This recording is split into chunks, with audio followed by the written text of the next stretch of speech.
Hey guys what's up. तो कैसे हैं आप सब लोग। तो गाइस आज के इस वीडियो लेक्चर में हम बात करने वाले हैं विस्कोसिटी की। किसकी बात करने वाले हैं? विस्कोसिटी की।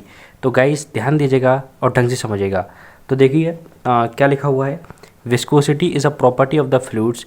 विस्कोसिटी क्या है? एक प्रॉपर्टी है फ्लूइड्स की। मैं रिपीट करूँ, viscosity is a property of the fluids. Viscosity क्या है? प्रॉपर्टी है किसकी? फ्लूइड्स की। By virtue of which they offer resistance, जिससे जो हमारे फ्लूइड्स हैं वो क्या करते हैं? ऑफर करते हैं क्या? रेसिस्टेंस टू शेयर और एंगुलर डिफॉर्मेशन को। कहने का मतलब ये है कि जो भी फ्लूइड्स के अंदर शेयर और एंगुलर डिफॉर्मेशन आ रहा होता है उसे रेसिस्ट करती है क्या? विस्कोसिटी। मैं दोबारा रिपीट कर दूं, विस्कोसिटी क्या है? एक प्रॉपर्टी है फ्लूइड्स की, जिसकी हेल्प से फ्लूइड्स क्या करते हैं? आपके रेसिस्ट करते हैं किसको? शेयर और एंगुलर डिफॉर्मेशन को। कहने का मतलब जो भी फ्लूइड्स के अंदर हमारे शेयर और एंगुलर डिफॉर्मेशन हो रहा होता है उसे रेसिस्ट करती है कौन? विस्कोसिटी, जो कि क्या है? एक प्रॉपर्टी है किसकी? फ्लूइड्स की। ओके, सो इतनी बात क्लियर हुई। एंगुलर डिफॉर्मेशन से मतलब ये है कि जो भी उसकी जो शेप है फ्लूइड की, ओके, उसमें जो भी चेंजेस आ रहे हैं, ठीक है, शेयर और एंगुलर डिफॉर्मेशन, उन चेंजेस को क्या है? विस्कोसिटी जो है वो रेसिस्ट करती है, मतलब कि रोकती है। तो वो जो प्रॉपर्टी जो रोकती है उसी को हम क्या कहते हैं? विस्कोसिटी, फ्लूइड्स के अंदर। ओके, नाउ सेकेंड पॉइंट में देखो क्या बोला गया है, it is primarily due to cohesion and molecular momentum exchange between fluid layers. देखो जो विस्कोसिटी है इसके मेनली दो कारण है फ्लूइड्स के अंदर होने के, ठीक है। पहला कारण है कोहेशन। कोहेशन क्या होता है? कोहेशन होता है आपका attractive force act between similar molecules. Okay, cohesion एक अट्रैक्टिव फोर्स होता है जो कि सिमिलर मॉलिक्यूल्स के बीच में एक्ट होता है, लगता है, ठीक है। तो जो विस्कोसिटी है उसके दो कारण हैं, पहला है कोहेशन और दूसरा है मॉलिकुलर मोमेंटम एक्सचेंज। तो कोहेशन क्या है? जो सेम मॉलिक्यूल्स हैं, यानी कि जो फ्लूइड के मॉलिक्यूल्स हैं उनके बीच में जो अट्रैक्टिव फोर्स है, ओके, उसकी वजह से विस्कोसिटी एक तो आती है पिक्चर में, ठीक है। मेन कारण है कोहेशन आपका विस्कोसिटी का। और दूसरा जो कारण है विस्कोसिटी का वो क्या है? आपका मॉलिकुलर मोमेंटम एक्सचेंज।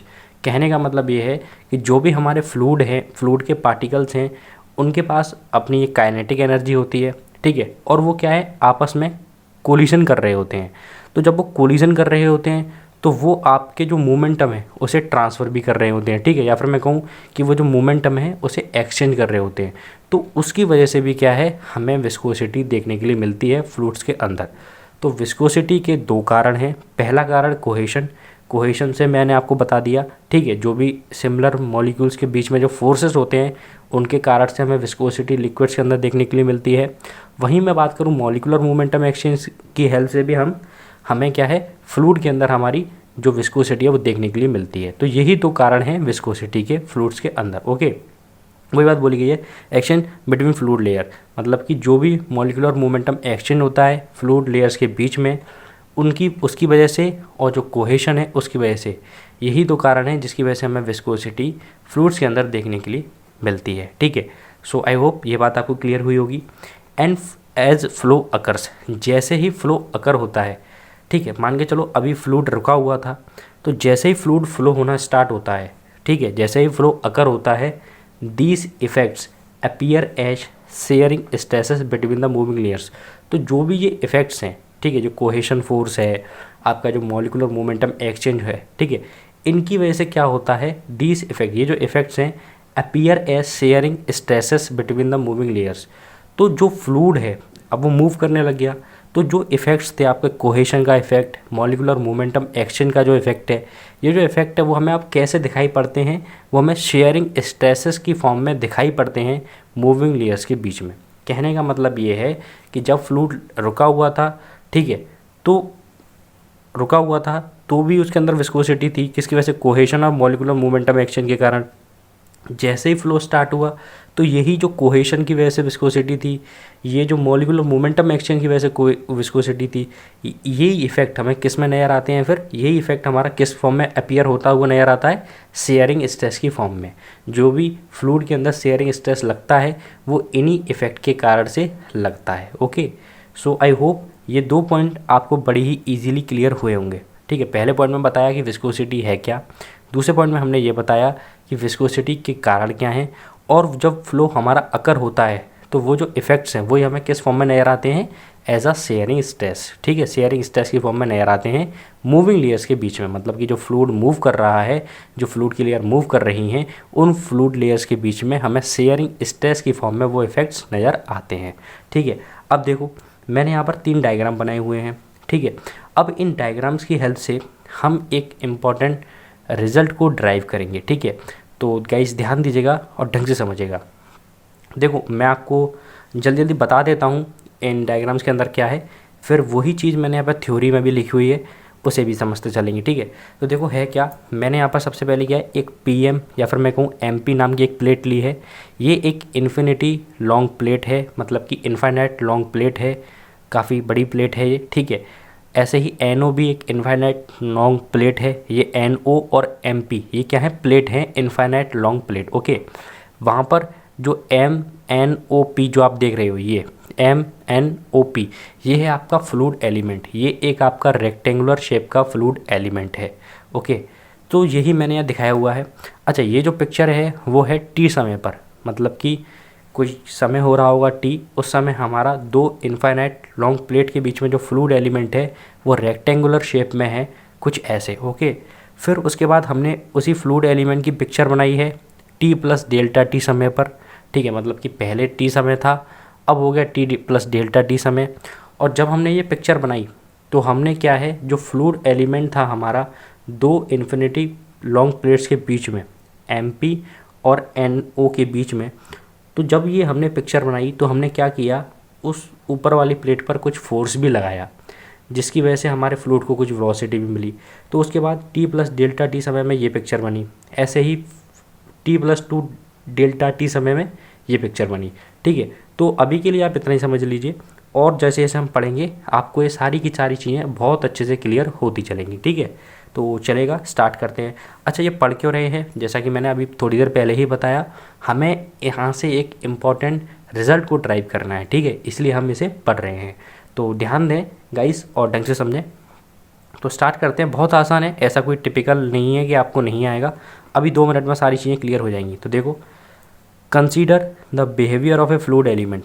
हमने एक बिहेवियर मतलब कि एक फ्लूइड एलिमेंट ले लिया है और हम उसके बिहेवियर को लेके चल रहे हैं। ठीक है, between the 2 infinite plate as shown in figure. तो जैसा कि हमने फिगर में बताया, जैसा कि मैंने अभी आपको बताया कि यहाँ पर 2 इन्फिनाइट प्लेट है, एक एमपी और एक एनओ, और उनके बीच में हमने क्या एक फ्लूइड एलिमेंट को ले लिया है। ठीक है, the rectangular fluid element is initially at rest at time T.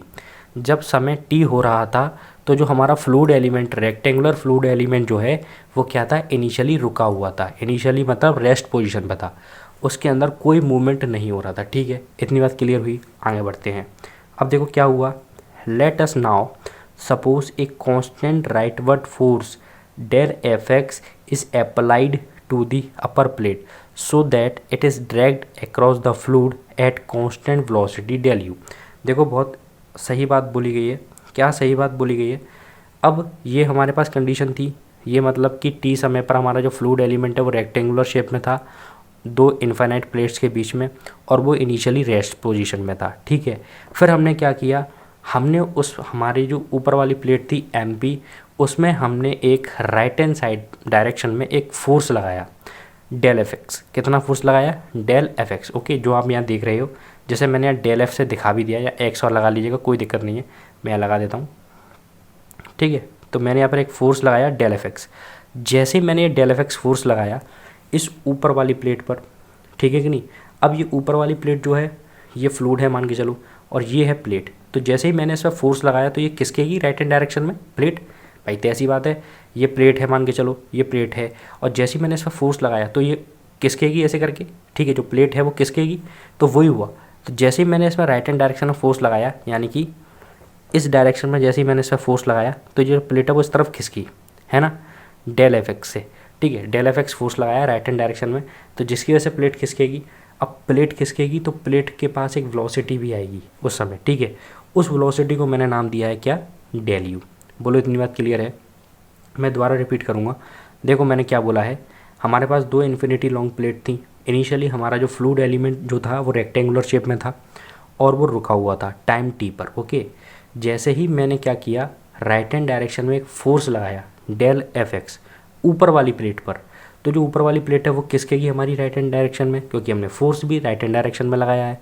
तो डेल एफ एक्स लगाया force right hand side direction में, तो वो राइट हैंड डायरेक्शन में किसके की, जिसकी वजह से क्या होगा, जो हमारी ऊपर वाली प्लेट है उसके पास एक कांस्टेंट वेलोसिटी आ जाएगी, और वो की कितनी होगी, डेल यू। ओके, बोलो इतनी बात क्लियर है। नाउ आगे बढ़ते हैं। अब देखो क्या है, the relative shearing action of the plate produces a shear stress tau by x. अब देखो क्या हुआ, जो हमने अभी काम किया है, मतलब कि हमने ऊपर वाली प्लेट पर एक फोर्स लगाया जिसकी वजह से ऊपर वाली प्लेट पर एक वेलोसिटी आ गई डेल यू। ओके, तो इस प्रोसेस की वजह से, या फिर मैं कहूँ हमारे इस एक्शन की वजह से क्या होता है, जो the relative shearing action of the plates producer shear stress tau by x, हमारे इस एक्शन की वजह से, हमारे इस काम की वजह से जो हमारा फ्लूइड है उसके अंदर एक शेयर स्ट्रेस पैदा हो जाता है, या फिर मैं कहूँ प्रोड्यूस हो जाता है। ठीक है, ओके, जनरेट हो जाता है। ठीक है, जैसे हमने बताया टाउ बाई एक्स से। टाउ बाई एक्स का मतलब सिंपल सा इतना है कि जो हमारा शेयर स्ट्रेस डेवलप होगा वो इस डायरेक्शन में होगा, इस डायरेक्शन में, ये है ना टाउ बाई एक्स, यानी ये है वाई एक्सिस, ये है एक्स एक्सिस, तो यही होगा हमारा, कुछ इस डायरेक्शन में होगा हमारा क्या, इस डायरेक्शन में हमारा टाउ बाई एक्स, यानी कि शेयर स्ट्रेस। ठीक है, मतलब कि जब हम ये काम करेंगे तो ऊपर वाली प्लेट मोशन में आएगी, क्योंकि उस पर वेलोसिटी आएगी, क्योंकि हम फोर्स लगा रहे हैं del F X right hand side direction में, तो जिसकी वजह से हमारा जो फ्लूइड है उसके अंदर क्या होगा, एक शेयरिंग स्ट्रेस, एक शेयरिंग एक्शन की वजह से क्या है, एक शेयर स्ट्रेस प्रोड्यूस होगा, जिसको हमने नाम दिया टाउ बाई एक्स। इतनी बात क्लियर है।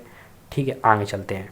Which acts on the fluid element and is given bye, जो कि हमारा किस पर एक्ट हो रहा होगा, फ्लूइड एलिमेंट पर एक्ट हो रहा होगा, इस फ्लूइड एलिमेंट पर क्या है, एक्ट हो रहा होगा। ठीक है, ओके, तो देखो उसको हम निकालेंगे कैसे, तो उसे हम निकालेंगे टाउ बाई एक्स इक्वल्स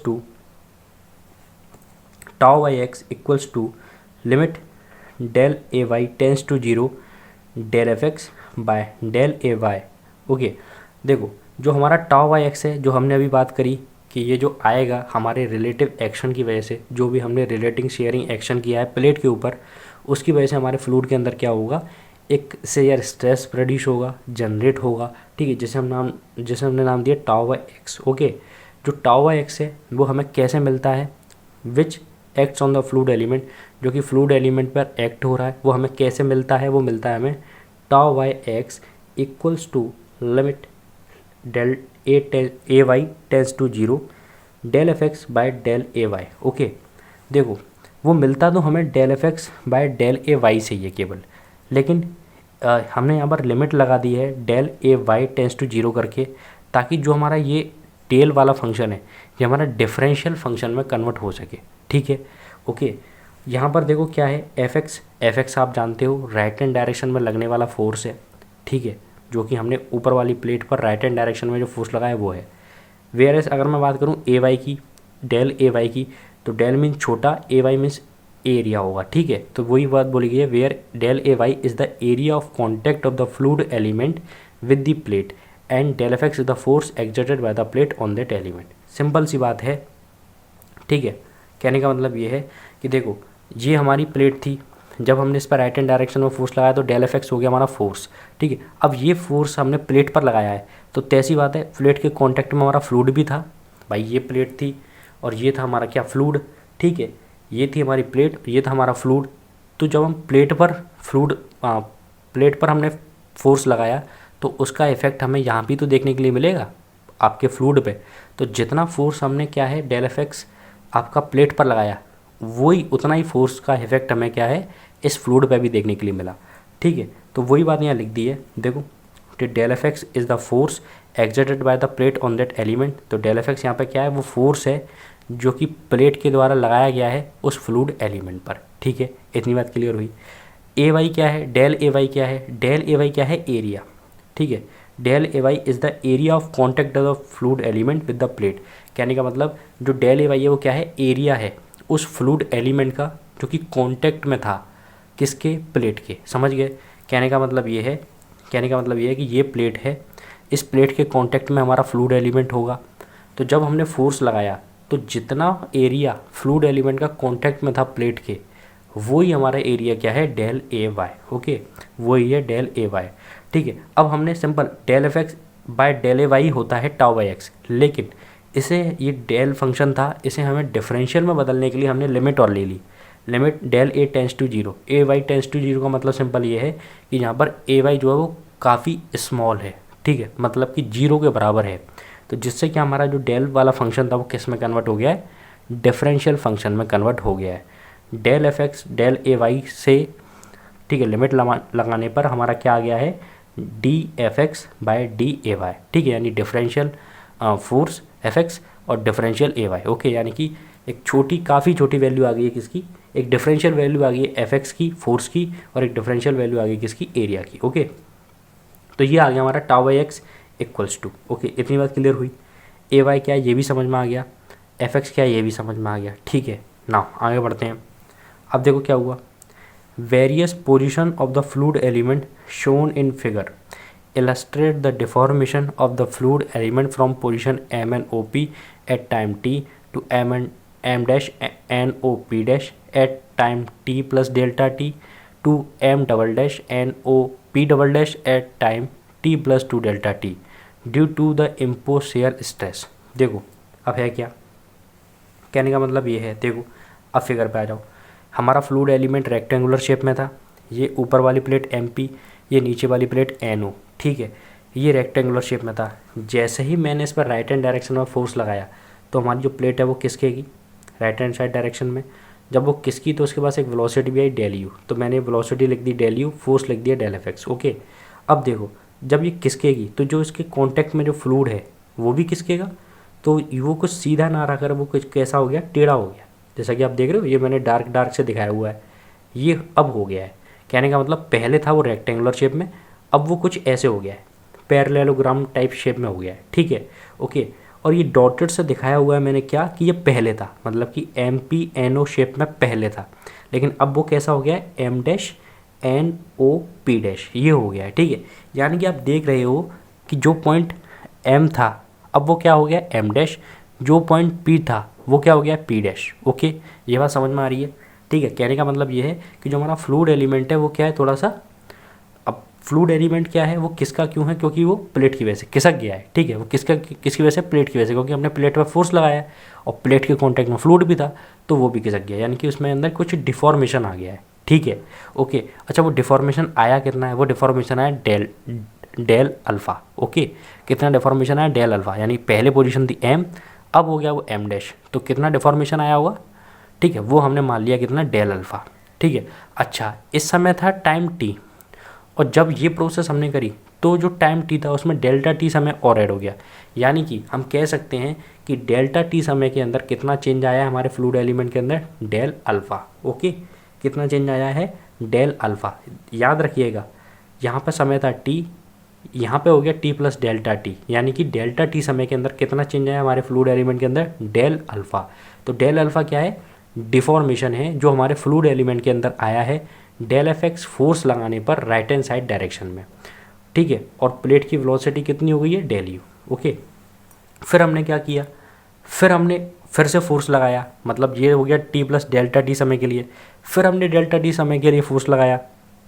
तो देखो पहले पोजीशन थी फ्लूइड की यहाँ पर, फिर हो गई यहाँ पर इस वाले पॉइंट में, अब इससे और आगे खिसकेगी क्योंकि हम और फोर्स लगा रहे हैं राइट हैंड साइड डायरेक्शन में, तो वो आ गई अब थर्ड पॉइंट पे। ठीक है, ऐसे ही यहाँ थी पहली पिक्चर में, सेकंड पॉइंट पे थी यहाँ पर। ठीक है, थर्ड पॉइंट में अब आएगी यहाँ पर।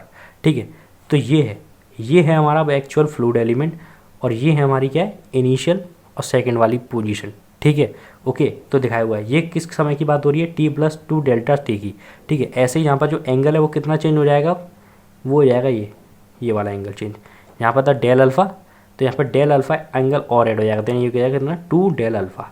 ओके, ये हो गया यहाँ पर चेंज। बोलो बात समझ में आ रही है। ठीक है, और ये कितने समय की बात कर रहा है, टी प्लस 2 डेल्टा टी की, यानी कह सकते हैं कि 2 डेल्टा टी समय के अंदर 2 डेल अल्फ़ा चेंज आया है। ठीक है, अगर मैं इसको मान के चलो एम और एम डैश को मानूँ डेल एल, तो यहाँ पर एम डैश और फिर एम डबल डैश हो गया, तो ये कितना हो जाएगा, 2 डेल एल। ओके, यही बात यहाँ बोली गई है, सिंपल। तो यही सारी बातें जो हैं वो यहाँ पर आपको लिखी हुई मैंने यहाँ पर आपको बताई हुई हैं कि कैसे कैसे डिफॉर्मेशन हो रहा है MNOP से सी समय टी समय के अंदर M-NOP डैश तक T प्लस डेल्टा टी समय में, फिर उससे M-NOP double dash at time T plus 2 delta T समय तक। ओके, शेयर स्ट्रेस लगाने पर, okay, due to impose shear stress, ये शेयर स्ट्रेस की वजह से हो रहा है। The deformation of the fluid is given by. अब अगर मैं डिफॉर्मेशन लिखना चाहूँ, डिफॉर्मेशन देखो क्या होती है, डिफॉर्मेशन होती है, डिफॉर्मेशन रेट अगर मैं लिखना चाहूँ तो डिफॉर्मेशन रेट का मतलब होता है कि 1 सेकंड में आया हुआ चेंज फ्लूइड एलिमेंट के अंदर। तो अभी मैंने आपको बताया कि डेल अल्फ़ा चेंज आया था कितने समय में, डेल टी समय में। भाई देख रहे थे ना आप, यही तो था, देखो डेल टी समय और ऐड हुआ, डेल अल्फ़ा चेंज आया, यानी कि कितना, डेल अल्फ़ा चेंज आया है डेल टी समय में। तो मैं 1 सेकंड में कितना चेंज आया होगा, 1 सेकंड में आया होगा आपका कितना change, del alpha by del T. और यही होती है कि हमारी डिफॉर्मेशन रेट। तो देखो डिफॉर्मेशन रेट बराबर मैंने लिख दिया del alpha by del T, यही बात लिखी हुई है। ठीक है, इतनी बात क्लियर। फिर से मैंने आपको बताया कि जब मुझे डेल एलिमेंट को डिफरेंशियल एलिमेंट में चेंज करना होता है तो क्या करता हूँ, मैं लिमिट लगा लेता हूँ। तो limit del T tends to 0, मतलब कि जो डेल टी है वो बहुत छोटा समय है, तो उसकी वजह से जो हमारा del alpha by del T था वो किस में चेंज हो गया, D alpha by D T में। ठीक है, यानी डिफरेंशियल एलिमेंट में चेंज हो गया। ऐसे ही हमने टाउ वाई एक्स को भी डिफरेंशियल एलिमेंट में चेंज कर लिया था, D F X by D A Y. So बोलो इतनी बात क्लियर है, बहुत आसान थी, यहाँ तक मेरे ख्याल से कोई दिक्कत आपको नहीं हुई होगी। ठीक है, आगे चलते हैं। अब देखो distance between the point M and M dash is given by. अब हम देखने जा रहे हैं जो डिस्टेंस है किसके बीच में, एम और एम डैश के बीच में, इस गिवन बाय। वो कैसे निकालेंगे हम, जरा हम देखने जा रहे हैं। देखो ये है एम और एम डैश। अब मैं इन दोनों पॉइंटों के बीच में क्या निकालने जा रहा हूँ, दूरी निकालने जा रहा हूँ। क्या निकालने जा रहा हूँ, दूरी। देखो वैसे तो मेरे को पता है डेल एल है दूरी, ठीक है, लेकिन मैं इसे एक और फॉर्म से निकाल सकता हूँ। अब मैं किस फॉर्म से निकाल सकता हूँ, ज़रा ध्यान दो। देखो मेरे पास यहाँ पर वेलोसिटी है, ठीक है, और मेरे पास यहाँ पर टाइम है, तो क्या मैं इन दोनों के बीच की दूरी नहीं निकाल सकता, बिल्कुल निकाल सकता हूँ। यानी कि अगर मैं लिखना चाहूँ, ठीक है, अगर मैं लिखना चाहूँ, देखो यहीं पे मैं बताऊँ आपको, देखो वेलोसिटी है, देखो वेलोसिटी है डेल यू, टाइम है कितना आपका डेल टी, तो डिस्टेंस कितनी होगी, डिस्टेंस कितनी होगी, तो डिस्टेंस बराबर आप जानते हो क्या होता है, स्पीड इनटू टाइम, तो del U multiply by del T, ये आ गई आपकी डिस्टेंस। अब डिस्टेंस हमें मालूम है कितनी, डेल एल, तो डेल एल बराबर क्या आ गया, डेल यू डेल टी आ गया। ठीक है, यहाँ पर आपको वेलोसिटी स्पीड बात एक ही है, तो वही बात मैंने लिख दी है, डिस्प्लेसमेंट ले लो कोई दिक्कत नहीं है।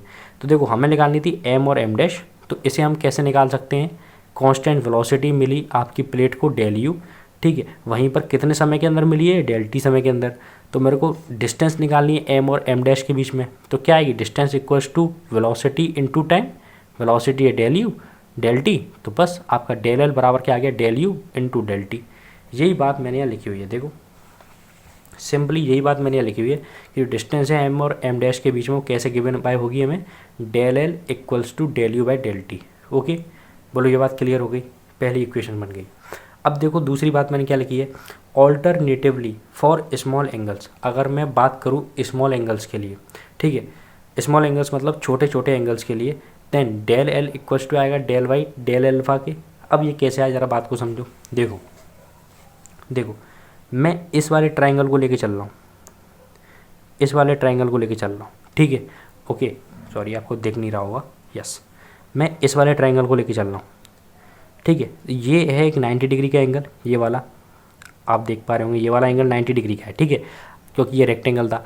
अब ये 90 डिग्री का एंगल है, तो जो एम एन एम डैश है इसमें मेरी क्या लग जाएगी, आपकी आपकी साइन टेन कॉट ये वाली चीज़ें लग जाएंगी, ठीक है, sine theta cos theta tan theta ये वाली चीज़ें लग जाएंगी, क्योंकि राइट एंगल ट्राइंगल है, ठीक है। अब राइट एंगल ट्राइंगल है तो इसके अंदर अगर मैं टेन की वैल्यू निकालूँ, टेन थीटा की वैल्यू निकालूँ, तो वो कितनी होगी, तो वो होती है आपकी क्या, परपेंडिकुलर अपॉन बेस। क्या होती है,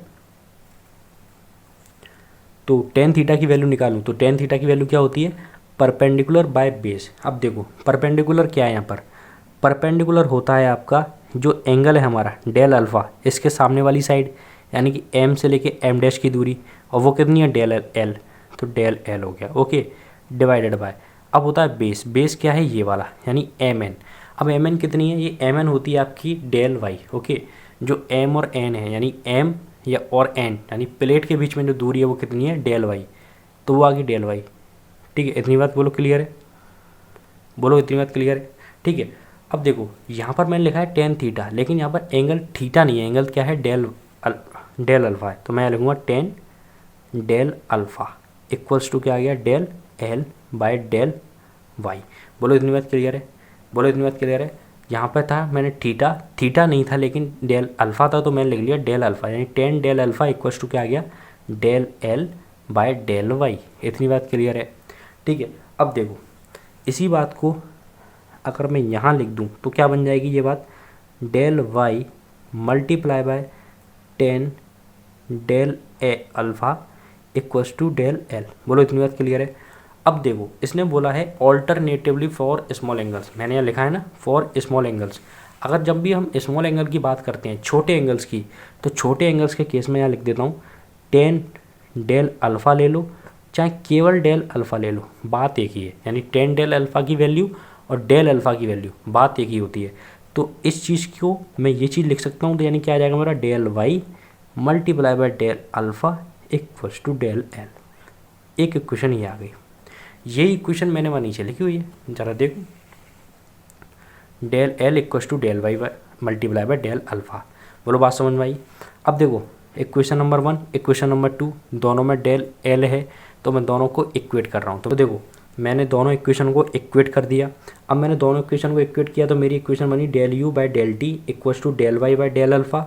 इस अल्फ़ा के नीचे लाया मैं टी को, तो ये हो गया del alpha by del T, और इस u के नीचे ले आया मैं y को, तो क्या हो जाएगा, del U by del Y. Okay, तो ये मेरा बन गया del alpha by del T equals to del U by del Y. बोलो इतनी बात क्लियर है।